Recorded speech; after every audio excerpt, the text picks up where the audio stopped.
नमस्कार, आजमगढ़ टाइम्स में आपका एक बार फिर से स्वागत है। आइए जानते हैं आजमगढ़ के आज के सभी मुख्य समाचार, ताजा टुडे ब्रेकिंग न्यूज, फटाफट बड़ी खबरों को। उससे पहले आपने अभी तक इस वीडियो को लाइक नहीं किया है तो अभी लाइक कर दें। साथ ही आप इस खबर को किस गली, मोहल्ले, गांव, शहर, कस्बे से देख रहे हैं कमेंट बॉक्स में जरूर बताएं। साथ ही एक एक करके सभी खबरों को एकदम आखिर तक देख लें। आजमगढ़ में 6 लाख की ठगी दर्ज हुआ मुकदमा, विदेश भेजने के नाम पर खोला जाना था ऑफिस, जांच में जुटी पुलिस। जी हां, आजमगढ़ जिले की कोतवाली में ठगी का मुकदमा दर्ज किया गया है। इस मामले में पीड़ित मोहम्मद सलीम, जो कि जिले के सरायमीर थाना क्षेत्र का रहने वाला है, पुलिस को दिए शिकायती पत्र में यह आरोप लगाया कि अपने विपक्षी सब्बू, जो कि गुलामी का पूरा कोतवाली का रहने वाला है, के साथ बिना लिखा पढ़ी के विदेश भेजने के नाम पर ऑफिस खोलने की चर्चा की गई। इसके साथ यह भी तय हुआ कि जो भी मुनाफा मिलेगा उसे आधा आधा बांट लिया जाएगा। ऐसे में आरोपी ने 2016 से 2019 तक 6,32,000 का इन्वेस्ट किया। इसके साथ ही आरोपी बिना जानकारी दिए ही विदेश भाग गया। आजमगढ़ में फर्जी जन्म प्रमाण पत्र बनाने वाला आरोपी गिरफ्तार, 7 आरोपियों के विरुद्ध यूपी एटीएस ने आजमगढ़ कोतवाली में दर्ज कराया था मुकदमा। जी हां, आजमगढ़ जिले की कोतवाली पुलिस ने फर्जी जन्म प्रमाण पत्र बनाने वाले एक आरोपी को गिरफ्तार किया है। इस मामले में यूपी एटीएस के आजमगढ़ प्रभारी भारत भूषण तिवारी ने कोतवाली में शिकायत दर्ज करवाई थी।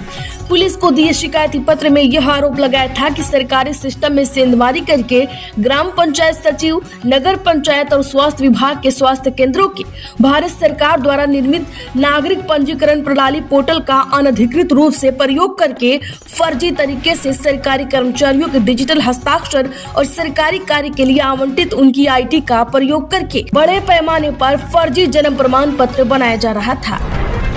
आजमगढ़ में अखिलेश बोली, तलवारें लहराने वाले बीजेपी के सैनिक, ऐसे हिटलर भी करता था। आजमगढ़ में गैंगस्टर के घर दावत में पहुंचे सपा प्रमुख। जी हां, अगर उनके यानी भाजपा के 400 सांसद जीत गए होते तो मैं दावे के साथ कह सकता हूं कि आगरा में जो राइफल और तलवारें लहराई गई वो सड़कों पर दिखाई देती। कोई सड़क गली सुनी न बचती जहां बवाल न हुआ होता। भाजपा के इस कार्यक्रम में हमें हिटलर की याद आ गई। हिटलर अपने कार्यकर्ताओं को वर्दी पहनाकर रखता था। हिटलर के ये कार्यकर्ता पुलिस की वर्दी में रहते थे। ये जो सेना वेना करणी सेना दिखाई दे रही है, ये बीजेपी के ट्रूपर्स यानी सैनिक है। यह बात सपा प्रमुख अखिलेश यादव ने कही है। आजमगढ़ में अखिलेश यादव ने कहा, हाजी अब्दुल कलाम के बेटे मोहम्मद सादिक के दावते वलीमा में शामिल होने आए थे। आपको बता दें कि हाजी अब्दुल कलाम सपा कार्यकर्ता हैं। इनके 4 बेटों में सादिक सबसे छोटा है। 2 बेटे मोहम्मद फजल, मोहम्मद सादिक घर पर रहते हैं। माना जा रहा है कि 2 अन्य बेटे मोहम्मद रशीद और मोहम्मद फहद सऊदी में रहते हैं। इन दोनों पर साल 2022 में गैंगस्टर लगा दिया गया था। आजमगढ़ में महिला टीचर से 1 लाख की लूट, बाइक सवार बदमाशों ने की वारदात। एसओजी समेत पुलिस की 4 टीमें तलाश में जुटी। जी हां, आजमगढ़ जिले के फूलपुर थाना क्षेत्र के खंजहापुर में बाइक सवार बदमाशों ने एक शिक्षिका से तमंचे के बल पर 1 लाख रुपए नकद, सोने की चेन, मोबाइल लूट ली। मामले की जानकारी पीड़िता ने डायल 112 और पुलिस को दी है। घटना की जानकारी मिलते ही जिले के एसएसपी हेमराज मीणा, एसपी ग्रामीण चिराग जैन सहित जिले के अधिकारी और थाने के प्रभारी मौके पर पहुंचे और मामले की छानबीन में जुट गए। अखिलेश के दावते वलीमा पर भाजपा का निशाना। भाजपा बोली, अपने गिरबान में झांके सपा सुप्रीमो, जनता देख रही है कौन दे रहा है संरक्षण। जी हां, आजमगढ़ जिले के दौरे पर पहुंचे सपा सुप्रीमो अखिलेश यादव ने गैंगस्टर भाइयों मोहम्मद राशिद और मोहम्मद फहद के घर छोटे भाई मोहम्मद सादिक की शादी के बाद आयोजित दावते वलीमा में शामिल हुए। अब इसी को लेकर भाजपा ने निशाना साधा है। भाजपा के जिला उपाध्यक्ष हरवंश मिश्रा का कहना है कि जिस तरह से सपा सुप्रीमो अखिलेश यादव अपराधी के घर पर दावत खा रहे हैं, यह निश्चित रूप से दुर्भाग्यपूर्ण है। सपा सुप्रीमो अखिलेश यादव को अपने गिरेबान में झांकना चाहिए। आजमगढ़ में जो गाय को काटेगा उसे तलवार से काट दिया जाएगा। शंकराचार्य मुक्तेश्वरानंद बोले, बीजेपी गाय के पक्ष में नहीं खड़ी है। अखिलेश ने यादवों को शर्मसार किया। जी हाँ, हमें बीजेपी से आशा थी कि वो गौ माता को राष्ट्र माता घोषित करेगी। हमारी उम्मीद अब टूट गई है। अब अगर गाय को कोई काटेगा तो उसे तलवार से काट दिया जाएगा। ये बातें शंकराचार्य स्वामी अभिमुक्तेश्वरानंद सरस्वती ने कही है। खास बातचीत में उन्होंने सपा सुप्रीमो अखिलेश यादव से भी नाराजगी जाहिर की। कहा, अखिलेश को अगर गाय के गोबर में दुर्गंध आ रही है तो भगवान से शायद कोई भूल हो गई है। वो अखिलेश को यादव कुल में पैदा किए हैं। अखिलेश को अपने अपने मूल से दुर्गंध आ रही है। उन्होंने अपने बयान बयान से यादवों को शर्मसार कर दिया। आजमगढ़ में नाली निर्माण अधूरा, जल भराव होने से परेशान लोगों ने किया प्रदर्शन। जी हां, आजमगढ़ अहरौला विकासखंड अहरौला के गांव मेहंदवारा में पिछले 3 वर्षों से नाली निर्माण न होने के कारण राजभर और पाल समुदाय के 50 परिवार कीचड़ और गंदे पानी से होकर गुजरने के लिए मजबूर है। गांव की महिलाओं ने जल जमाव में खड़े होकर विरोध प्रदर्शन किया।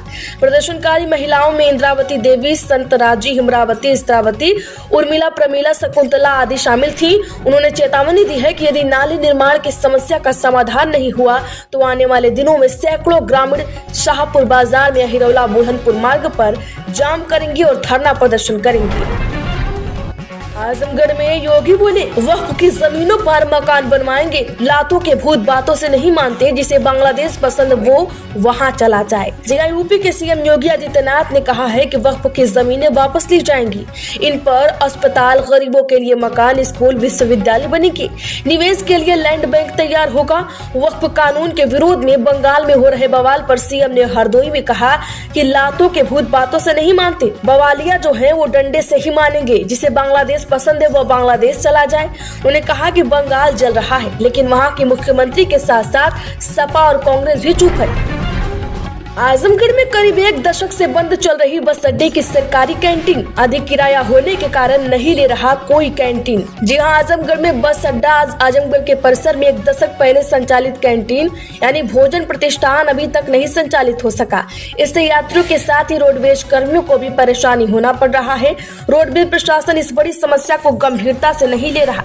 इससे यहाँ पहुँचने वाले यात्रियों व अन्य लोगों को महंगे होटलों में अपनी जेब ढीली करनी पड़ रही है। दरअसल समाजवादी पार्टी के शासनकाल में सपा संरक्षक मुलायम शाह का संसदीय क्षेत्र होने के नाते अत्याधुनिक रोडवेज बनाने का प्रस्ताव तैयार किया गया। 2014 में लगभग 14 करोड़ रुपए की लागत से मॉडल बस टर्मिनल बनाने का निर्माण शुरू हुआ। हालांकि 1 वर्ष पूर्व ही रोडवेज भवन बनकर तैयार हो गया, लेकिन सुविधाएं न होने के कारण बस यात्रियों को बेहतर सुविधा उपलब्ध न हो सकी। आजमगढ़ में चांदी 2101 रुपए बढ़कर 95,030 रुपए किलो पर पहुंची। सोना 251 रुपए गिरकर 93,102 रुपए पर आया। जी हां, सोने के दाम में गिरावट देखी जा रही है। Indian Boolean and jewellers association के अनुसार आज 10 ग्राम 24 कैरेट सोने का दाम 251 रुपए गिरकर 93,102 रुपए पर आ गया। इससे पहले 10 ग्राम सोने की कीमत 93,353 थी। ये इसका ऑल टाइम हाई पर भी है। वहीं 1 किलो चांदी की कीमत 2,101 से बढ़कर 95,030 रुपए प्रति किलो पर आ गई। इससे पहले चांदी के भाव की बात करें तो 92,929 रुपए प्रति किलो पर थी। आजमगढ़ में ऐतिहासिक परिदृश्य और वर्तमान परिदृश्य पर हुई कार्यशाला। दरअसल आजमगढ़ सिविल नेशनल कॉलेज के इतिहास विभाग द्वारा मीटिंग हॉल में भारत के मध्य पूर्व देशों से संबंध, ऐतिहासिक परिदृश्य और वर्तमान परिदृश्य विषय पर कार्यशाला का आयोजन किया गया।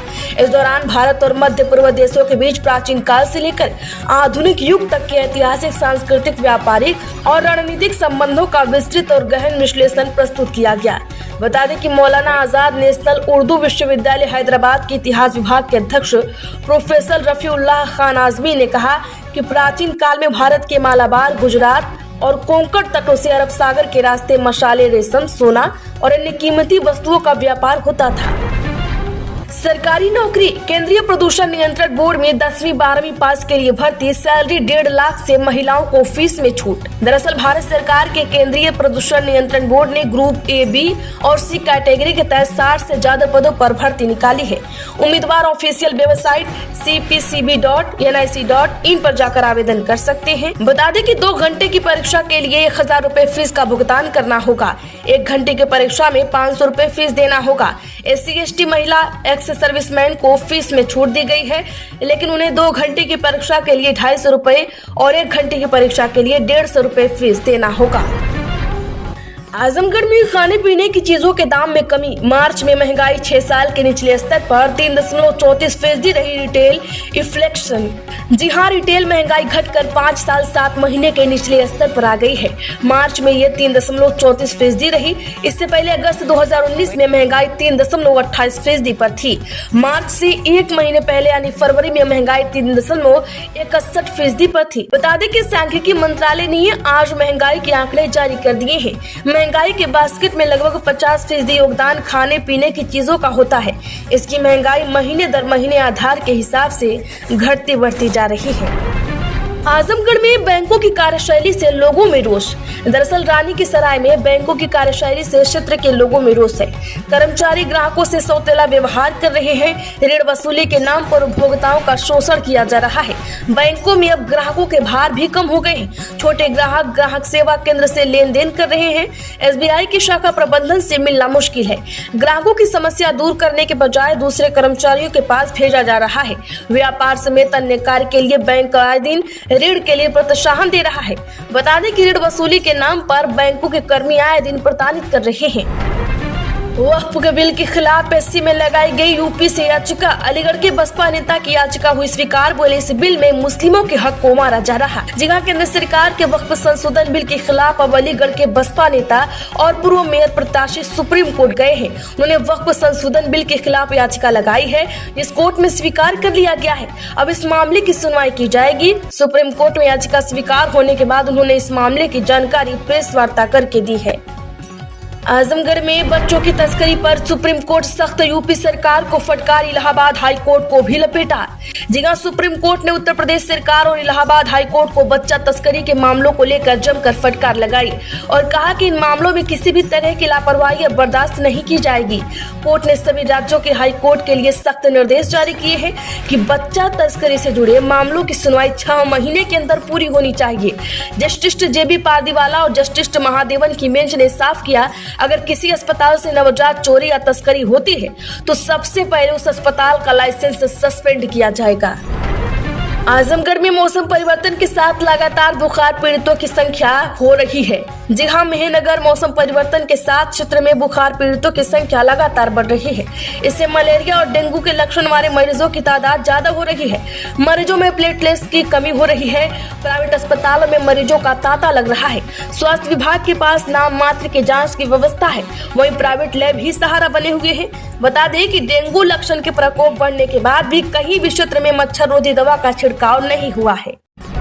वाराणसी, गोरखपुर सहित यूपी के 14 जिलों में बारिश का अलर्ट। 24 घंटे में 8 शहरों में बरसात। सोनभद्र में गिरे बड़े बड़े ओले। 30 से 40 किमी की रफ्तार से हवा चल रही। जिया यूपी के मौसम में उलटफेर का सिलसिला जारी है। वहीं मौसम वैज्ञानिकों ने कहा है। लखनऊ के मौसम वैज्ञानिक अतुल कुमार सिंह ने कहा कि पश्चिमी विक्षोभ के कारण मौसम बदला है। पश्चिमी से आ रही हवा में काफी मात्रा में नमी है। यूपी में लो प्रेशर एरिया बन रहा है, इसके चलते बारिश हो रही है। उन्होंने कहा है कि अगले 24 घंटे में पश्चिमी विक्षोभ की सक्रियता कम हो जाएगी। तो आजमगढ़ की खबरों में फिलहाल इतना ही। वीडियो को लाइक करें, ज्यादा से ज्यादा लोगों में शेयर करें। साथ ही आपने अभी तक हमारे चैनल को सब्सक्राइब नहीं किया है तो सब्सक्राइब करें और घंटी का निशान भी जरूर दबा लें।